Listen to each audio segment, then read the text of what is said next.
나눔가족 여러분, 이스라엘은 가나안 남쪽 지역 성읍들을 취한 후에 이제 북쪽으로 진군하기 시작합니다. 아도니세덱을 중심으로 한 남부 연합군의 패퇴 소식을 들은 하솔 왕 야빈은 가나안 북부 지역 왕들을 모두 불러 모아서 연합군을 형성합니다. 이들은 수많은 군사와 병거를 거느리고 메롬 물가에 진을 치게 되죠. 그러나 여호와께서 이스라엘과 함께 하시고 이스라엘 위에 싸우심으로 여호수아의 군사들은 큰 승리를 거두게 됩니다.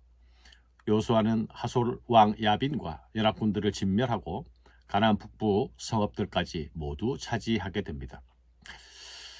하솔 왕 야빈은 가나안 북부의 맹주였죠.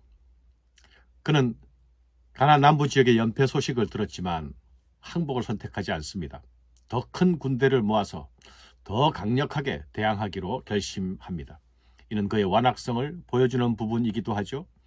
그가 불러 모아서 구성한 연합군의 규모는 엄청났습니다.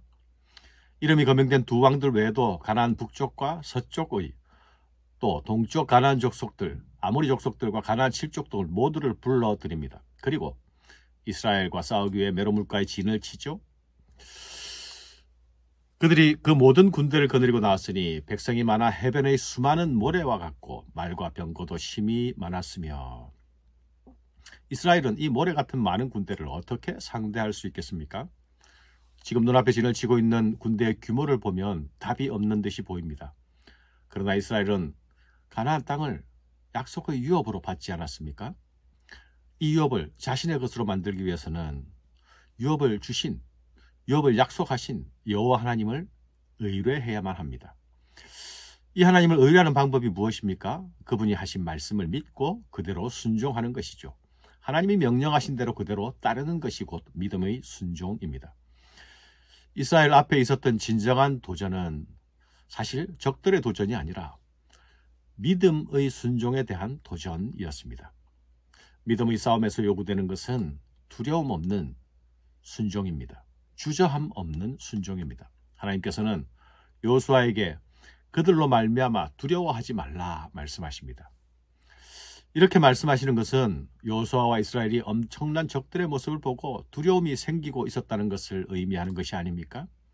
이미 가나안 남부 전쟁에서 믿음으로 나아갈 때 승리를 주신다는 사실을 그들은 확인하고 경험했습니다. 그렇다고 해서 새로운 적들을 대할 때에 그들이 마치 기계처럼 두려움이 없어지는 것이 아닙니다. 두려움이 생기는 것은 자연스러운 감정일 것입니다. 그러나 하나님은 너를 감싸는 그 두려움을 넘어서 나를 의지하라 말씀하십니다. 내가 너에게 승리를 주겠다 약속하십니다. 내일 이맘때에 내가 그들을 이스라엘 앞에 넘겨주어 몰살시키리니 너는 그들의 말 뒷발에 힘줄을 끊고 그들의 병거를 불사르라 하시니라. 여호수아는 두려워하지 말라, 내가 그들을 넘겨주겠다는 하나님의 말씀과 약속을 그대로 믿고 주저함 없이 나아갑니다.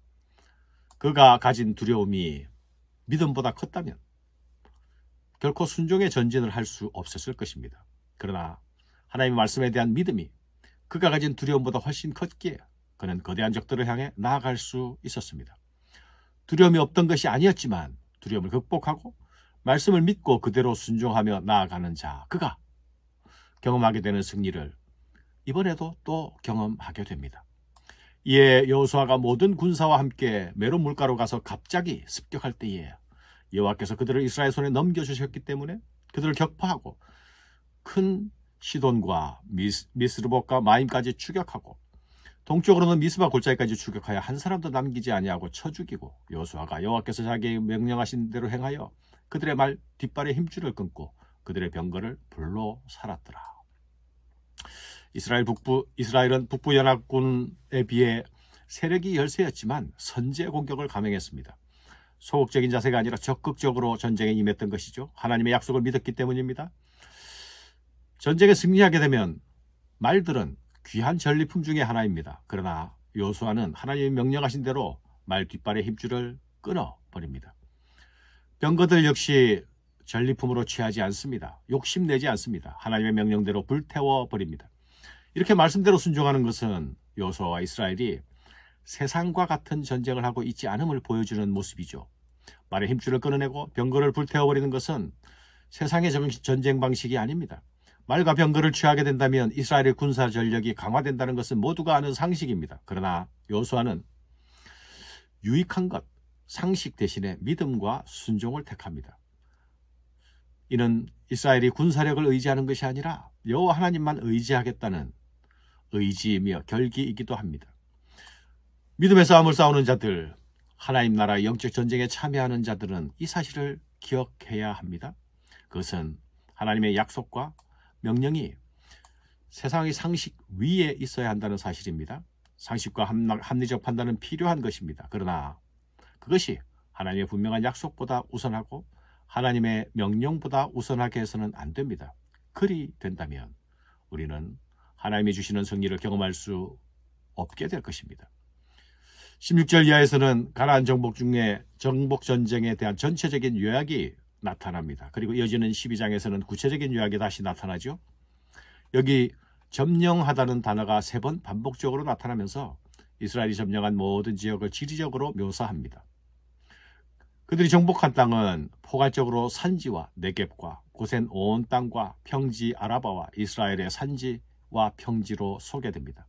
남쪽과 북쪽의 경계는 세일로 올라가는 한락산과 북쪽으로는 헤르몬산 아래 레바논 골짜기 바알갓까지입니다.